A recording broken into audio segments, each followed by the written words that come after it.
Guys, what is happening? Welcome back to Top 10 Nerd. Welcome, join us. Subscribe, grab a seat, grab a drink, do your thing. James Howlett made his first appearance in Incredible Hulk issue 180. Now, as a child, James discovered his healing abilities after his father was tragically killed. His senses were also cranked up to 1,000,000, and bone claws definitely helped out. He's one of the toughest X-Men around, so it's pretty surprising that he's taken down some of his closest allies. Sometimes you need to impale your buddy to a wall in order for them to hear you out, right? It happens. Sometimes it happens. That being said, I'm Taylor McWatters, and here are the top 10 superheroes who lost to Wolverine.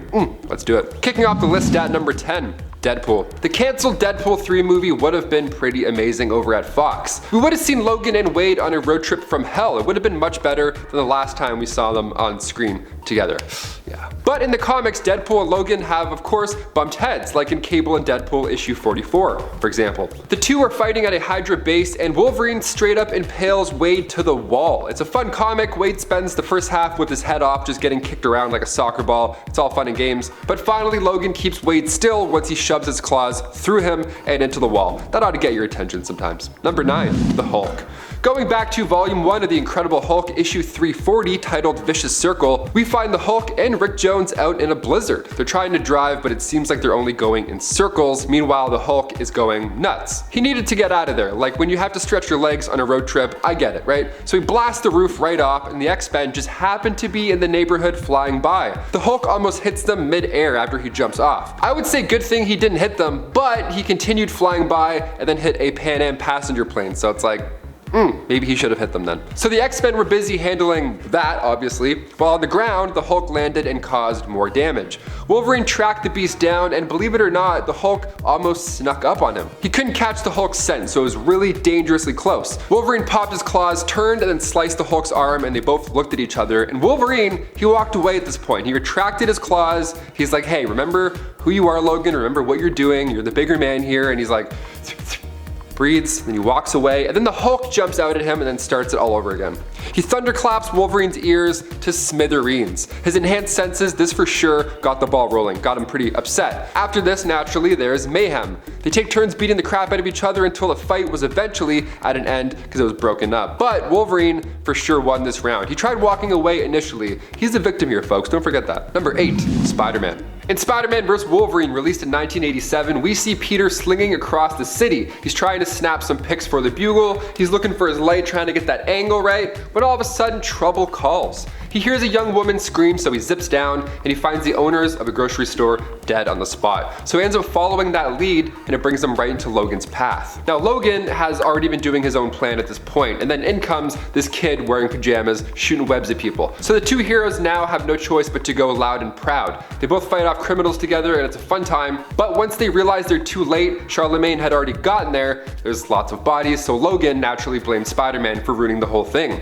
He's like, if it wasn't for you, this would not have happened in the first place. Pretty deep words. Spider-Man fires back though. He's not taking any of this. The two walk separate ways, but it's not over yet. Wolverine's meditating, he's feeling bad. Spider-Man's in bed, tossing and turning. He tries to take out Charlie himself, but Peter stops him. Well, he tries to. They fight in a graveyard for a few pages, but when Peter turns around to hit Wolverine one last time, he accidentally hits Charlie instead. I'm counting this as a loss because Peter wanted to fight. He engaged and he swung without looking. And now he can't get that image out of his head, and neither can we. Number 7, the X-Men. Okay, when I say the X-Men, I mean like all of them. Big yikes. Old Man Logan, one of the best storylines of all time, also one of the darkest. In a grim future where supervillains are taking over the planet, Mysterio pulls out perhaps one of his best tricks, if I do say so myself. If this happened in the MCU, kids would throw up gummy worms. They would be mortified. Mysterio tricks Logan into fighting the X-Men. He makes Logan believe that they're all supervillains, so Logan kills them all. He feels horrible, I mean obviously, so he runs off into the woods and he tries to take himself out.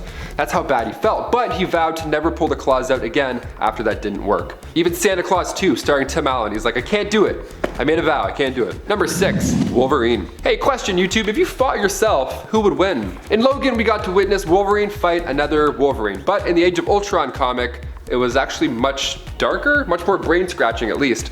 In Age of Ultron in the comic, we get to see this dark future where the Avengers are getting whooped. Ultron is using Vision as a conduit from the future, like the world's most painful game of broken telephone. The Avengers don't really see a way to get to Ultron and stop him, so they send Sue Storm and Logan back in time to find a solution. Now Logan wants to just straight up kill Hank Pym, just to make sure Ultron is never created. But in doing so, this opens up a dark alternate future, so when they go back, this new timeline that they've now created made the Kree-Skrull War move to Earth. So they run into the defenders of that timeline and also Logan of that timeline.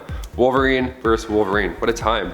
The time-traveling Wolverine beat alternate Wolverine, so everybody wins. Or loses. I'm not sure in this case. My head hurts, to be honest. Let's move on. Number 5, Teen Mutant. He doesn't have a name, so we'll just refer to him as Mr. Teen Mutant Boy, whatever you want to call him. He doesn't have a name because he's only around for one issue, spoiler alert, despite having an insane power. Let's talk about it. Ultimate X-Men issue 41. Now at first glance, he looks like a regular kid. He's got posters on his wall, one of which is Wolverine with the caption, "Be different," which is pretty amazing given how his day is about to go down. He wakes up, he's ready for school, he's looking for breakfast because he doesn't know how to make food. Apparently his mom is like the only one that can make him breakfast. So his mom's nowhere to be seen, so he doesn't eat.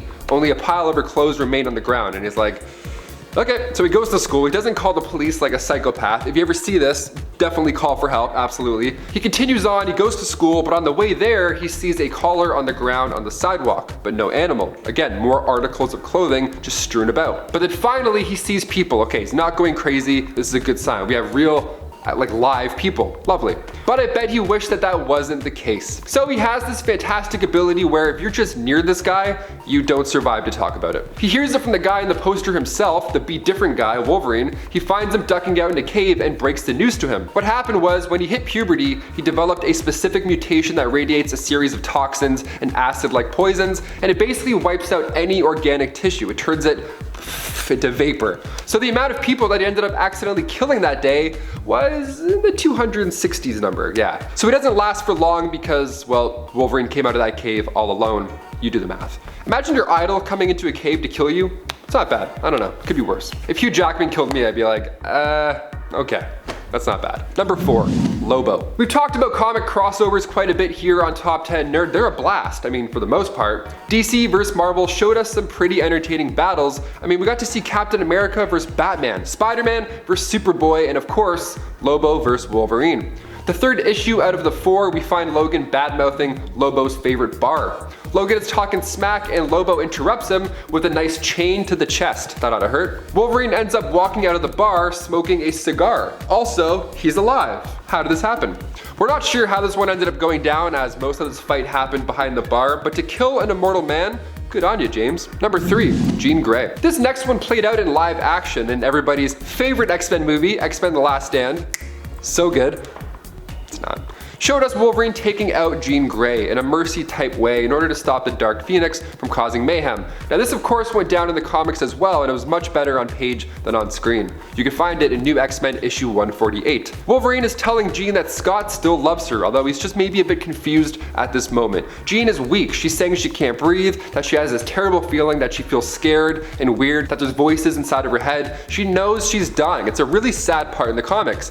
And Wolverine can't take the pain on himself, but he can take the pain away for now. Hugh Jackman is a wonderful actor, don't get me wrong, so is Famke Janssen, but the comic is way harder than the movie. This whole scene here gets my throat that little like, get a little tight throat feeling. So let's move on from really sad to really gross, shall we? Let's finish off like that. Number 2, the Hulk.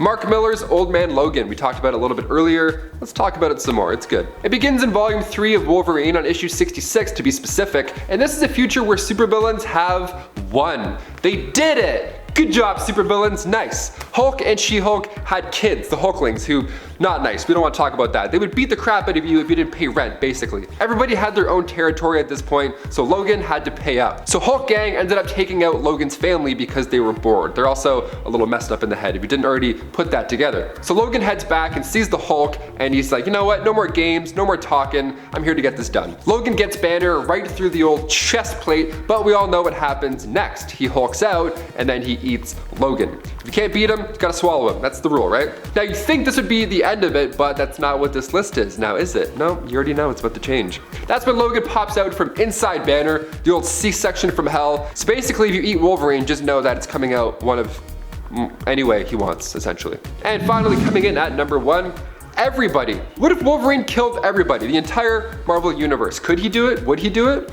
Yes and yes. Written by Jimmy Robinson, released in 2006, this What If is based on Mark Millar's Enemy of the State series, taking place in Wolverine Volume 3 from issues 20 to 25. Now in that story, Wolverine is used to try and hunt down the Avengers, the X-Men, just everybody. The Hand and the Hydra were using him as a weapon. Baron von Strucker used him to steal documents from Reed Richards. It was a whole plan, right? It was a whole thing, but S.H.I.E.L.D. was able to capture him and heal him. In this What If, we see a world where Wolverine kept working for Hydra and the Hand. In this alternate timeline, everybody gets wiped out. Nick Fury is telling Cap and the others, I mean, sure, Hydra and the Hand is a concern, but like, we need to stop Wolverine first, like ASAP. That should be the first thing on our list right now.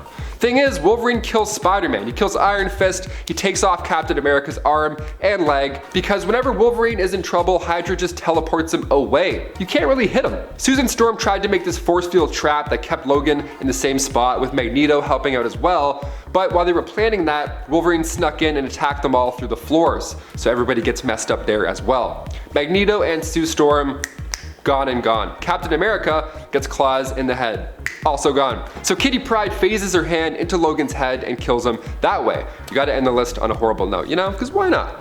Guys, thank you so much for tuning in, but before you go, make sure you drop some of those comments down below. Let us know what lists you'd like to see in the near future, and then make sure your notifications are turned on, because you might just see a familiar title pop up. I don't know, I won't tell. I've been your host, Taylor McWaters, and we'll see you next time on Top 10 Nerd. Take care.